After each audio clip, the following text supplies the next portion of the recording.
In this video, I want to tell you how I built and scaled a proper media company on the side of the main business at Kisi. But before we go into that, I want to take a second to talk about the definition of what a media company is.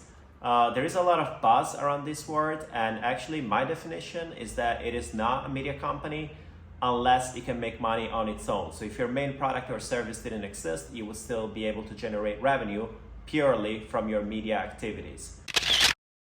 Before we go into the specifics, I'll tell you how it all started.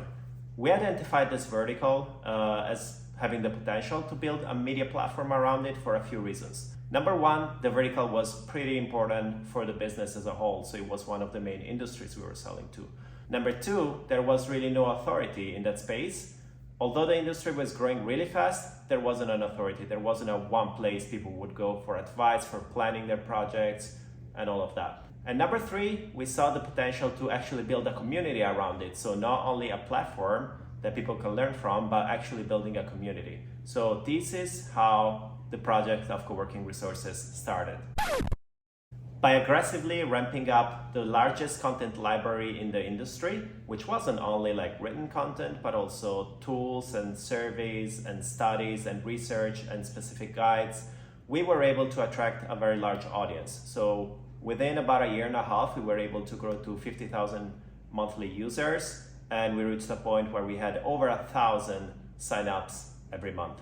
And on top of that, some of our research was so popular that it was cited by the BBC, CNBC, Forbes, WeWork, and many other publications. Over 700 publications actually within the first 2 years. This enabled us to do quite a few nice and interesting things.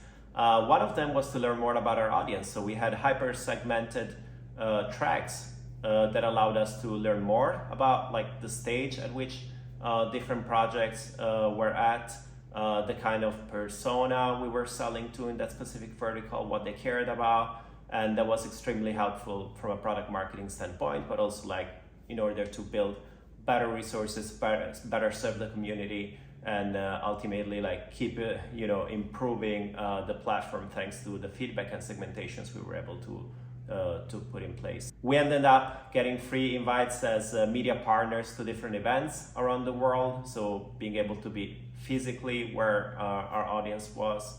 We even built a marketplace for consultants. We did that free of charge, but that's something that enabled new business relationships for us. It enabled us to have like content contributors to our platform and a lot more. And the last part, since I talked about making money even without your main product, we were even able to sell some of the leads to some of our integration partners.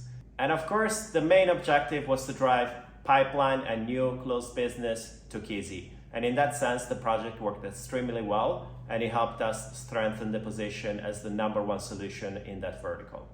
So if you want to build a media company, it's not enough to execute well. You also need to have some conditions. The industry or the space in which you're at needs to be ripe for that kind of content, for that kind of project.